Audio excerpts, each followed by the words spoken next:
एक बूढ़ी माँ की दर्द भरी कहानी। 3 साल हो चुके थे बेटे को अपना घर छोड़कर विदेश में बसे हुए।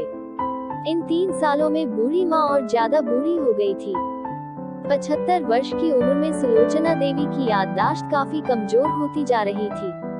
उन्हें रोजमर्रा की चीजें याद न रहती, लेकिन जो उन्हें हमेशा याद रहता वह था उनका बेटा। दिन हो या रात, एक पल भी ऐसा न होता जब उन्हें अपने बेटे की याद न आती। दूसरी तरफ बेटा था जो साल भर में एक आध बार अपने माँ को फोन कर लिया करता और 1-2 मिनट से ज्यादा बातें भी ना किया करता। फिर भी यह बूढ़ी माँ टकटकी लगाए अपने बेटे का इंतजार करती रहती। एक दिन बेटे का विदेश से फोन आया। हेलो हेलो, सुन रही हो ना माँ? अनिल बोल रहा हूँ, तुम्हारा बेटा। कैसी हो माँ? मैं ठीक हूँ बेटा, तुम बहू और मेरा पोता कैसा है? माँ ने पूछा। सब अच्छे हैं माँ, मैं अगले हफ्ते गांव आ रहा हूँ माँ, तुम्हें लेने। अब हम सब साथ में ही लंदन में रहेंगे माँ। तुम्हारी बहू कह रही थी माँ को यहाँ पर लेकर आओ, बेचारी अकेली वहाँ परेशान होती होगी। बेटे ने कहा। माँ की बूढ़ी सूखी आंखें आंसुओं से भीग गई। उसके कमजोर शरीर के नस नस में खुशी की लहर दौड़ गई। बेटे और बहू का अपने प्रति प्रेम देखकर माँ का मन खुशी से भर आया। बेटे ने आगे कहा, माँ तैयार रहना माँ, मुझे ज्यादा दिन छुट्टियाँ नहीं है।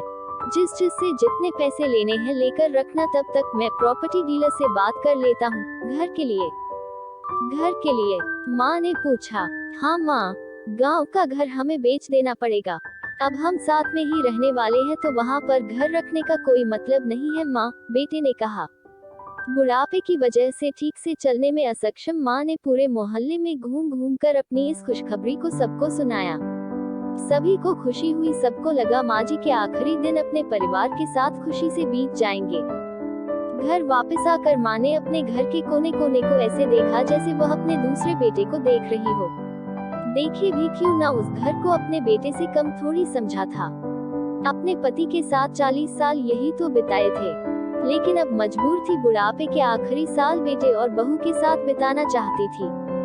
दिल पर पत्थर रखकर घर बेचने के लिए माँ तैयार हो गई। आनन फानन में बेटे ने घर को आधे दामों पर बेच दिया। माँ ने ज्यादा नहीं, लेकिन जिन चीजों से दिल लगा था उन चीजों को समेटा और बेटे के साथ टैक्सी में बैठकर एयरपोर्ट के लिए चली गई।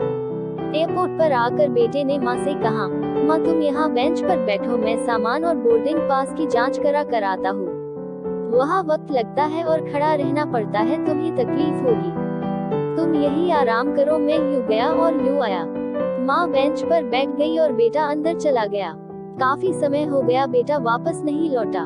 माँ सोचने लगी, ज्यादा भीड़ होगी इसलिए देर लग रही होगी। अंधेरा होने को आया, अब तो लोगों की चहलकदमी भी कम होने लगी। माँ को अब चिंता होने लगी। एक कर्मचारी ने आकर पूछा, किससे मिलना है माँ जी आपको? यहाँ पर क्यों बैठी है? डरती हुई आवाज में सुलोचना देवी बोली, मेरा बेटा अंदर सामान की जांच कराने गया है, लंदन जा रहे हैं हम। क्या नाम है माँ जी आपके बेटे का? कर्मचारी ने पूछा। अनिल नाम है मेरे बेटे का, सुलोचना देवी ने बताया। कर्मचारी अंदर गया और थोड़ी देर बाद बाहर लौटा। उसने सुलोचना देवी से कहा, माँ जी लंदन जाने वाली फ्लाइट तो दोपहर में ही जा चुकी है और आपका बेटा भी उस फ्लाइट में बैठकर लंदन जा चुका है। अब आपके यहाँ बैठने का कोई मतलब नहीं है, आप भी अपने घर चली जाए। क्या जा चुका है? और मैं घर जाऊं? घर? माँ की आंखों से आंसुओं के सैलाब उठने लगे। जैसे तैसे माँ घर पहुँची, जो अब उसका था ही नहीं, बिक चुका था। वो वही बरामदे में तुलसी के पास सो गई। घर के नए मालिक को उस पर दया आई तो एक कमरा किराए से उसको दे दिया। पेंशन के पैसों से खाना और किराए का बंदोबस्त हो जाता था। दिन बीतने लगे। कुछ दिनों बाद घर के नए मालिक ने सुलोचना देवी से कहा, माँ जी आप अपने रिश्तेदारों के यहाँ पर जाकर क्यों नहीं रहती है? इस उम्र में आपके लिए वही अच्छा होगा। अच्छा तो होगा, लेकिन अगर मेरा बेटा वापस आया तो उसका ख्याल कौन रखेगा? मेरा बेटा बहुत भोला है, उसे अपना ख्याल रखना बिल्कुल नहीं आता। मैं कहीं नहीं जाऊंगी, क्या पता कब उसे मेरी जरूरत पड़ जाए। माँ ने कहा।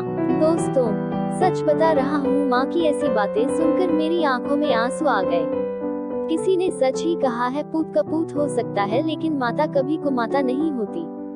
दोस्तों, आप सभी से हाथ जोड़कर विनती करता हूँ, अपने माता पिता की जितनी हो सके सेवा करना। उनके साथ कभी बुरा बर्ताव मत करना।